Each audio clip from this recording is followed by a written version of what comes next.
Hello, my name's Karen Blair. I'm an author and illustrator of picture books, and I'm here at Subiaco Library for Arts in April. The most common use of watercolour paint is what we call wet on dry, where we mix a little bit of water into some watercolour paint to make a wash, and that's what we call wet on dry. Now, the next one, which I love, is called wet on wet, using water, where I'm just going to lay down a little patch of clear water and then add my paint into it. And what will happen is that it'll spread across that wet piece of paper and make its own little patterns.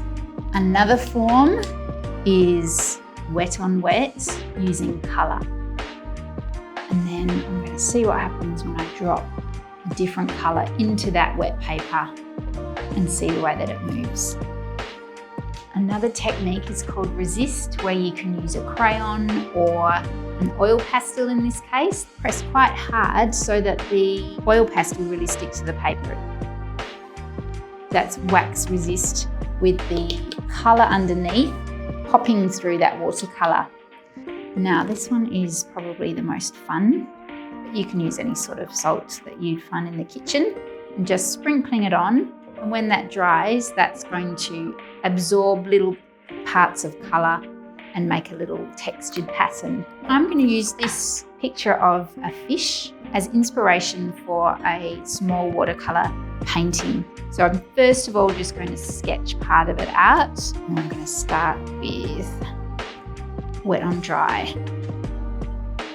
to make a foundation colour. I'm going to add a little bit of salt here because I can see that it's still wet, so that's going to make a little texture down here. I'm going to now do some wet on wet with colour for the back, and I'm actually going to change to a larger brush. So while that's still wet, I'm going to get a nice strong colour here. So I love that pattern on the back of the fish, but they're not hard little circles, perfect circles. They're kind of telling me that they want to splay out into the wet on wet technique, so that's good. And then these ones here are a little bit harder, so this paint is dry. You can see the difference in the technique there. I love the way the reds and the oranges and the yellows all blend together here. So now I'm going to do some layering of colour, wet on wet. And when I mix the red and the yellow together, I'm making a nice orange colour straight onto there. And now I can see that I've got some little bits of orange that I can pick up here and there in the picture.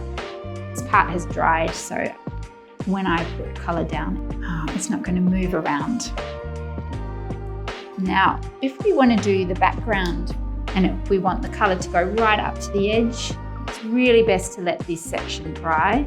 So I'm going to do a little bit of that blue in the background there, laying down some water first because I want to do a really nice washy section. If you do too many layers of paint and keep mixing over and over, you may get a hole in your paper. So we kind of have to be quite gentle with paint.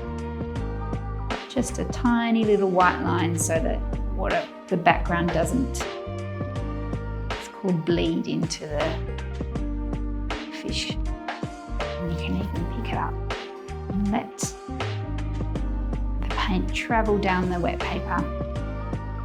That seaweed texture in there. Nice dark colour behind here. It's got good contrast of the red and the green to help that fish really stand out.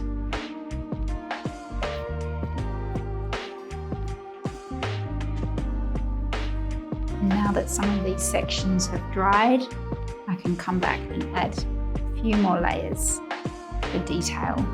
Some of these colours are leaking into each other, but I don't mind that too much because it is an underwater scene, but I've got enough areas of crisp line, bleeding line, salt, just to show you the different ways that you can use watercolour.